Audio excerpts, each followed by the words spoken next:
우중 가운데 기도의 자리를 지키신 여러분들 중심을 하나님께서 기쁘시게 받아주셔서 오늘 이 시간 우리가 기대했던 것보다 훨씬 더 큰 은혜와 복을 경험하고 누리는 시간이 되기를 바랍니다. 뿐만이 아니라 함께 올려드리는 합심 기도를 통하여서 이 시간 우리의 기도의 입술이 열려서 우리들의 삶의 자리에서도 간절히 하나님을 찾고 부르짖을 수 있는 우리들이 되기를 바랍니다. 이 시간 이렇게 기도해야 합니다 라는 제목으로 하나님의 말씀을 함께 나누도록 하겠습니다. 오늘 본문은 우리들이 잘 알고 있는 주기도문입니다. 이 주기도문은 오늘 본문 마태복음에만 나와 있는 것이 아니라 누가복음 11장에도 나와 있습니다. 그러면 이 마가복음과 누가복음에 나오는 이 주기도문의 차이점이 무엇인가? 이 기도의 내용에 있어서는 차이점이 없으나 누가복음 11장에서는 예수님이 어떠한 배경 속에서 이 주기도문에 관한 말씀을 하셨는지를 알 수가 있습니다. 누가복음 11장 1절에 보면 예수님께서 한적한 곳에서 기도를 마치시고 제자들이 있는 곳으로 오셨거든요. 그때 12 제자 중 한 사람이 예수님에게 찾아가서 이렇게 이야기를 했습니다. 예수님, 세례 요한이 자신들의 제자들에게 기도를 어떻게 해야 되는지 가르쳐 주었듯이 우리들에게도 기도를 어떻게 해야 되는지 가르쳐 주십시오 라고 이렇게 요청을 하자 예수님께서 기도의 내용에 대해 가르쳐 주신 말씀이 우리들이 흔히 주기도문이라고 부르는 오늘 본문 말씀입니다. 그러므로 이 주기도문은 오늘날 우리들에게 무엇을 알려주고 있냐면 우리들이 어떻게 바르게 기도해야 되는지, 마땅히 첫 번째 우선순위를 두고 간절히 기도해야 되는 기도의 내용이 무엇인지를 오늘 우리 그리스도인들에게 또 우리들에게 알려주고 있습니다. 그러므로 주기도문을 흔히 기도의 내용에 있어서 모델이다라고까지 이야기를 합니다. 자, 그러면 우리가 바르게 그리고 마땅히 그리고 첫 번째 우선순위에 두고 기도해야 되는 내용은 무엇일까요? 이것을 한번 주기도문을 통하여서 이 기도의 내용을 한번 살펴보려고 합니다. 여러분, 주기도문은 총 6가지의 강구로 구성되어 있는데 오늘 이 시간에는 첫 번째 강구인 하나님의 이름이 거룩히 여김을 받으시오며 라는 내용을 중심으로 우리들이 마땅히 그리고 바르게 그리고 첫 번째 우선순위에 두고 기도해야 되는 내용이 무엇인지를 한번 살펴보고 또 들은 말씀대로 한번 간절히 기도하는 시간을 갖도록 하겠습니다. 우리 한번 따라하도록 하겠습니다. 하나님께 영광을 돌리는 삶을 살 수 있도록 간절히 기도해야 합니다. 우리 9절 말씀 우리 한 절만 한 번 더 합독하도록 하겠습니다. 시작. 그러므로 너희는 이렇게 기도하라. 하늘에 계신 우리 아버지여, 이름이 거룩히 여김을 받으시오며. 아멘. 방금 읽었던 9절 말씀을 통해서 우리들이 첫 번째 하나님께 간구해야 되는 내용이 무엇인지 확인했습니다. 그것이 무엇입니까? 바로 하나님의 이름이 거룩히 여김을 받으시오며입니다. 이름이 거룩히 여김을 받으시옵소서. 이것이 우리들이 바르게 마땅히 첫 번째 우선순위에 두고 기도해야 되는 기도의 내용이자 제목인데, 사실은 이름이 거룩히 여김을 받으시옵소서라는 이 말이 조금은 친숙하게 다가오지 않습니다. 조금 멀게 다가오는데 하나님의 이름이 거룩히 여김을 받으시오며 라는 이 말을요, 우리들이 좀 더 친숙한 단어로 말로 바꿀 수 있습니다. 왜냐하면 의미가 똑같거든요. 그것이 무엇이냐면 방금 우리들이 함께 외쳤던 하나님이 영광을 받으시오며 라는 말이라고 하는 거예요. 그러니까 하나님의 이름이 거룩히 여김을 받으시오며, 이 말은 하나님이 영광을 받으시오며 라는 말과 똑같다라고 하는 거예요. 왜냐하면 그 이유가 있습니다. 그 이유가 무엇이냐면 성경에 읽어보면 하나님의 이름과 그리고 하나님의 영광이라는 이 두 단어는요, 동의어라고 하는 거예요. 동의어가 무엇이냐면 단어는 다르지만 뜻이 똑같은 단어를 보고 동의어라고 이야기하거든요. 그래서 하나님의 이름과 하나님의 영광은 똑같은 의미가 있기 때문에 하나님의 이름이 거룩히 여김을 받으시오며 라는 이 기도 내용을 우리들이 좀 더 친숙한 단어, 알기 쉬운 단어인 하나님이 영광을 받으시오며 라는 제목으로 바꾸어서 기도할 수 있다라고 하는 거예요. 이것을 증명하는 성경 구절이 많이 있지만 우리 하나만 한번 찾아보도록 하겠습니다. 출애굽기 33장 18절부터 19절입니다. 우리 앞에 스크린에 있습니다. 함께 읽도록 하겠습니다. 시작. 모세가 이르되 영광을 내게 보이소서. 여호와께서 이르시되 내가 내 모든 선한 것을 내 앞으로 지나가게 하고 여호와의 이름을 내 앞에 선포하리라. 나는 은혜를 베풀 자에게 은혜를 베풀고 긍휼히 여길 자에게 긍휼을 베푸느니라. 아멘. 모세가 하나님에게 무엇을 요구했냐면 주의 영광을 내게 보여주십시오 라고 이렇게 요구를 했습니다. 그러자 하나님이 어떻게 하냐면 여호와의 이름을 모세 앞에 선포하고 보여주는 거예요. 분명히 모세는 주의 영광을 보여달라고 했는데 하나님은 자신의 이름을 보여줬다라고 하는 거예요. 하나님이 모세의 의도를 몰랐기 때문입니까? 하나님이 사후정 죄송합니다. 하나님이 말귀를 못 알아들어서 했을까요? 아닙니다. 주의 영광과 하나님의 이름이 똑같기 때문에, 동의어이기 때문에 주의 영광을 보여달라고 요구하는 모세의 요구에 여호와의 이름을 보여주었다라고 하는 거예요.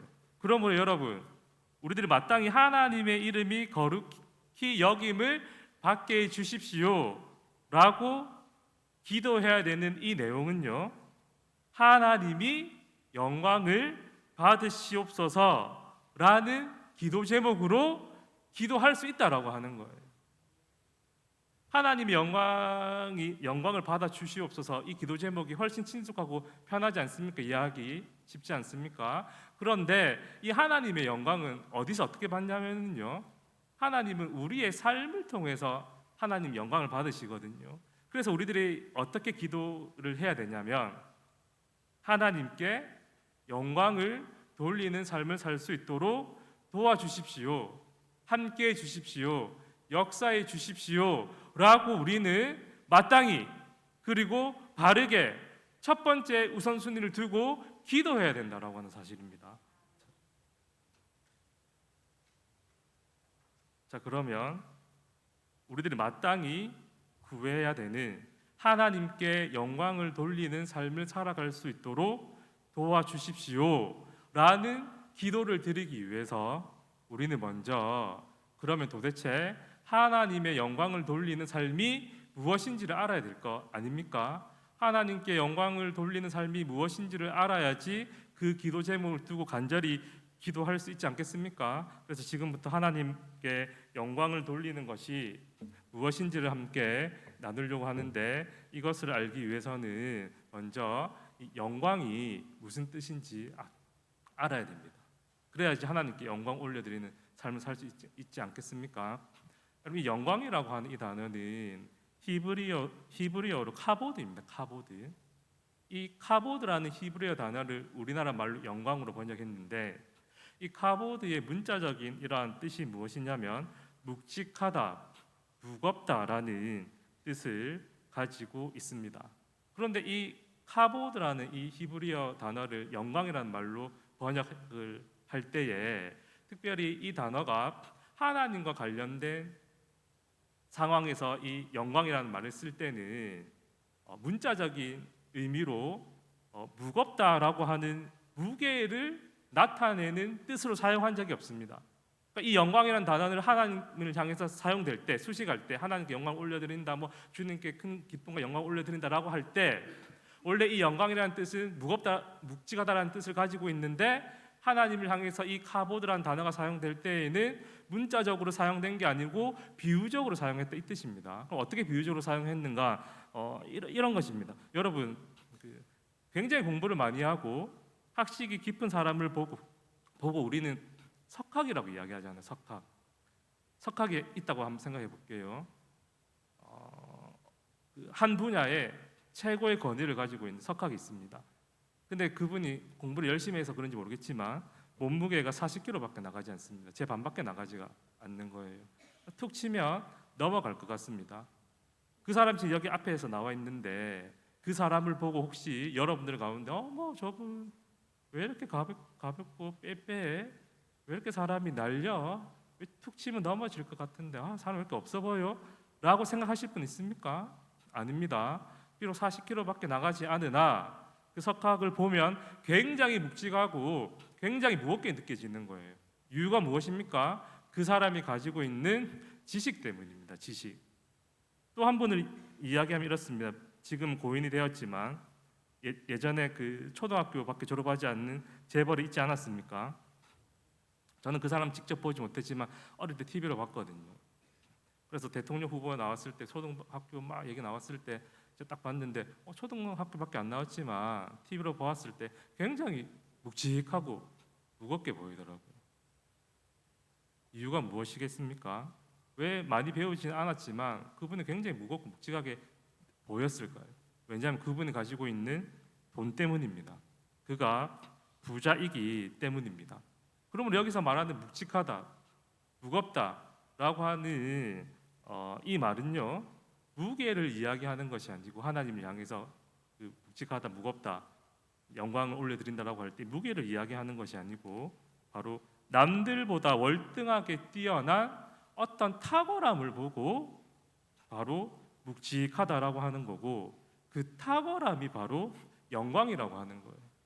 자, 이렇게 한번 이야기해 보겠습니다. 여러분 손흥민 아시죠? 우리 대한민국 국가대표팀 주장 아닙니까? 손흥민의 영광이 무엇입니까? 그러니까 손흥민이 남들보다 월등하게 뛰어난 그 탁월함이 무엇입니까? 뭘까요? 축구입니다. 축구. 그래서 손흥민의 영광은 무엇일까요? 축구가 되는 거예요. 이 자리에는 없지만 우리 박지혜 지휘자님 있지 않습니까? 우리 박지혜 지휘자의 영광이 뭘까요? 박지혜 지휘자가 남들보다 월등하게 뛰어난 그 탁월함은 무엇일까요? 춤입니까? 노래 아닙니까? 노래 맞습니다. 바로 노래입니다. 제가 마지막으로 한번 질문해 보겠습니다. 그러면 하나님께 있어서 하나님의 영광은 무엇일까요? 하나님이 피조물과는 비교도 되지 않을 월등하게 뛰어난 그 어떤 탁월함은 무엇일까요? 그 영광은 무엇일까요? 한번 따라해 보겠습니다. 하나님의 성품. 하나님의 성품이 하나님의 영광입니다. 하나님의 성품 중에 무엇이 있습니까? 전능하신 하나님의 성품이 있습니다. 오늘날 아무리 과학이 발달되고 문명화된 시대에 살아간다 한들 우리 인간의 힘으로 하지 못하는 일들이 무능이 많이 있지 않습니까? 그러나 우리 하나님은 전능 모든 일을 할 수 있는 능력이 있으신 분입니다. 무능이라는 말이 우리 하나님께는 속하지 않습니다. 그렇기 때문에 하나님의 전능하신 성품이 인간과는 비교될 수 없는 어떠한 탁월함이고 그래서 그 탁월한 전능하신 하나님의 성품이 하나님의 영광이 되는 것입니다. 여러분 하나님 성품 가운데 전지하신 성품이 있습니다. 전지 모든 것을 안다 이 뜻 아닙니까? 우리 인간은 한 달 전, 1년 전, 2년 전, 10년 전 일도 기억하지 못하는데 우리 하나님은 과거의 모든 일을 아십니다. 우리는 한치 앞을 알지 못하지만 우리 하나님은 미래의 모든 일을 알고 계시거든요. 그래서 우리 하나님의 전지하신 성품이 하나님의 영광이 되는 것입니다. 하나님의 사랑과 긍휼의 성품, 변하지 않는 신실한 성품, 모든 일에 주권을 가지고 계신다는 말은 모든 일을 계획하시고 운행하신다는 뜻이거든요. 모든 일을 온전하게 계획하시고 계획한 대로 그 일을 마무리 지을 수 있는 그러한 성품을 가지고 계십니다. 이 성품들이 바로 하나님의 영광이라고 하는 거예요. 자, 그러면 하나님께 영광을 올려드리는 삶은 무엇인가? 바로 우리들의 삶을 통해서 우리들의 가정과 우리의 교회와 우리의 직장 가운데 우리의 생각과 말과 행동을 통해서 하나님의 이 성품을, 하나님의 영광의 성품을 드러내는 삶을 보고 하나님께 영광을 올려드리는 삶이다라고 이야기하는 것이고, 우리들이 첫 번째 우선순위에 두고 마땅히 기도해야 되는 내용은 하나님께 영광을 돌려드리는 삶을 살아갈 수 있도록 도와달라고 기도해야 된다라고 하는 거예요. 이것이 우리들이 마땅히 기도해야 되는 첫 번째 우선순위인 바른 기도의 내용이다라고 하는 것입니다. 제가 그러면 마지막으로 구체적으로 하나님께 영광 돌리는 삶이 무엇인가, 내 삶을 통해서 하나님의 그 성품을 구현해내는 삶이 무엇인지를 통해서 한번 말씀드리고 말씀을 정리하도록 하겠습니다. 하나님께 영광을 돌려드리는 삶은 내 삶을 통해서 하나님의 성품을 드러내는 삶입니다. 이것을 위해서 기도해야 되는데, 저희 집은 그 맞벌이 부부 아닙니까? 저희 아내도 일을 하고 저도 일을 합니다. 둘 다 일을 하다 보면, 둘 다 피곤하다 보면 집에 가서 날마다 청소하고 날마다 설거지하는 게 사실 쉬운 일이 아니더라고요. 근데 여러분들 잘 아시다시피 아기를 키우는 집에서 하루만 청소하지 않아도, 설거지하지 않아도 온 집안이 엉망이잖아요. 설거지 막 쌓여 있고, 집에 장난감 너부러져 있고, 애들 벗어놓은 내이 뭐 세탁실에 있는 게 아니고 막 여기 있고 저기 있고 막 난리지 않습니까? 저뿐만 아니고 우리 아내도 마찬가지일 겁니다. 하루 일과를 마치고 직장 생활을 마치고 집에 돌아왔었을 때 편하고 깨끗한 집에서 쉬고 싶지 않겠습니까? 그게 뭐 제 마음이고 저희 집사람 마음인데, 사실 그렇게 집을 깨끗하게 치우는 건 쉽지가 않습니다. 어느 날입니다. 제가 퇴근하고 집에 왔는데 집이 엉망진창인 거예요. 발 디딜 틈이 없었습니다. 설거지는 쌓여 있고. 그거 보는데 순간 화가 너무 나더라고요. 그래서 제가 집에서 우리 집사람 기다리면서 오기만 와봐라. 현관문만 열려봐라. 내가 아주 그냥 총사하라! 당신만 일어나, 나는 일어나나. 왜 안 치우는데 쏟아내려고 했거든요. 쏟아내려고 다 기다리고 있어요. 일반 장전하고 이 앞에서. 제 집사람 돌아왔습니다. 제 본성대로라고 하면 왜 청소하나? 주부 만나! 쏟아내고 싶었지만 그 순간에 있잖아요, 여러분. 하나님께 영광 돌리는 삶은 무엇이냐면 제 본성대로 짓는 삶이 아닙니다. 하나님의 영광을 돌리는 사람이 이럴 때, 그럼에도 불구하고 저 같은 사람을 하나님이 긍휼히 여겨 주셨잖아요. 하나님께서 사랑을 베풀어 주셨잖아요. 그래서 은혜와 복을 입게 하셨잖아요. 그 은혜와 사랑과 긍휼을 입은 우리 그리스도인들은 내가 받은 사랑과 긍휼을 구현해내는 삶을 살아야 되거든요.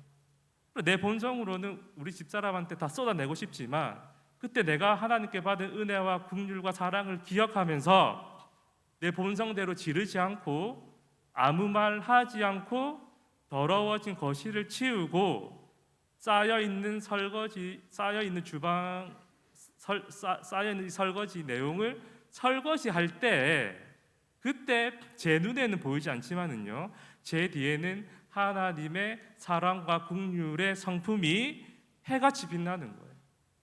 이것이 바로 하나님께 영광을 올려드리는 삶입니다. 여러분, 예기치 못했던 위기와 그리고 고난 앞에 여러분들이 낙심하고 좌절할 때가 있지 않습니까?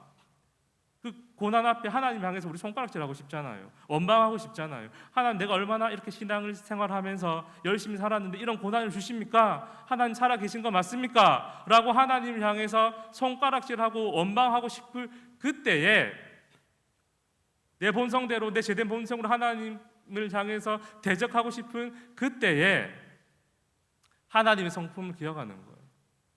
모든 일에 계획을 가지고 계시는 그 하나님의 주권을 기억하며, 그렇구나, 나에게 가장 좋은 것을 주시기 원하시는 하나님께서 나에게 모든 계획이 있다라고 한다면, 이 고난과 이 어려움까지 하나님이 나에게 주신 가장 좋은 것이고 나를 위해 계획해 놓은 것이라는 사실을 깨달음으로 인하여서 하나님을 향해서 원망하고 불평하는 것이 아니라 겸손하게 하나님의 도움을 구하며 묵묵히 고난과 어려움을 인내해낼 때 여러분들의 눈에는 보이지 않지만 여러분들 뒤에는 모든 일의 주권을 가지고 계신 하나님의 성품이 환하게 드러난다라고 하는 거예요. 한 가지만 더 말씀드리겠습니다.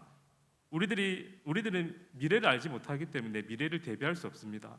미래에 어떤 일이 일어날지 모르잖아요. 그래서 불안한 거예요. 왜냐하면 미래에 어떤 일이 일어났을 때 내 능력으로 이걸 해결하지 못하면 어떡하지? 그래서 내 능력이 부족해서 어떠한 큰 고통이 찾아오면 어떡하지? 우리 가정에 그리고 나에게 이 생각 때문에 우리 미래를 대비하기 위해서 아등바등하며 살아가는 것 아닙니까? 그래서 불안해하고 두려움에 떨면서 우리의 삶을 보내는 거 아닙니까?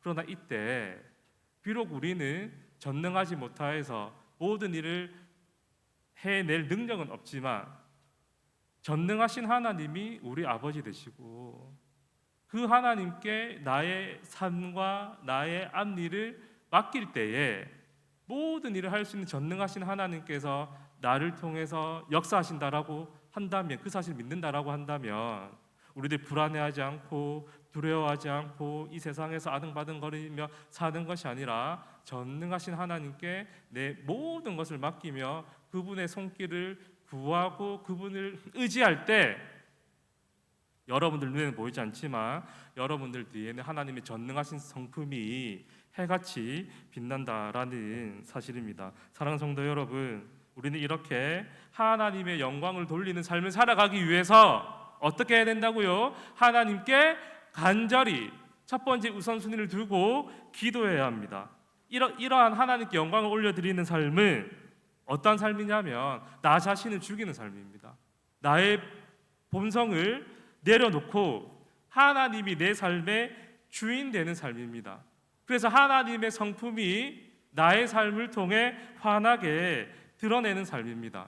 우리들이 이렇게 하나님께 영광을 돌리는 삶을 살아갈 때에 우리는 가장 행복하고 가장 잘 살아갈 수 있는 존재로 하나님이 만드신 거예요. 그래서 하나님께서 기도의 내용에 대해서 말씀하실 때 첫 번째 우선순위에 둔 것, 마땅히 바르게 기도해야 될 내용을 두고 무엇이라고 말씀하셨냐면 바로 하나님의 영광을 위한 삶을 살아가게 해달라고 간절히 기도하라라고 우리들에게 알려주신 것입니다. 이 사실을 기억하시고 나 자신을 죽이고 내 제된 본성을 내려놓고 하나님이 내 삶의 주인 되는, 그래서 하나님의 성품을 드러내고 증가하고 나타내는 하나님의 영광을 위한 삶을 살아갈 수 있는 우리의 가정과 교회가 되기를 간절히 바랍니다. 말씀을 기억하며 함께 찬양하겠습니다.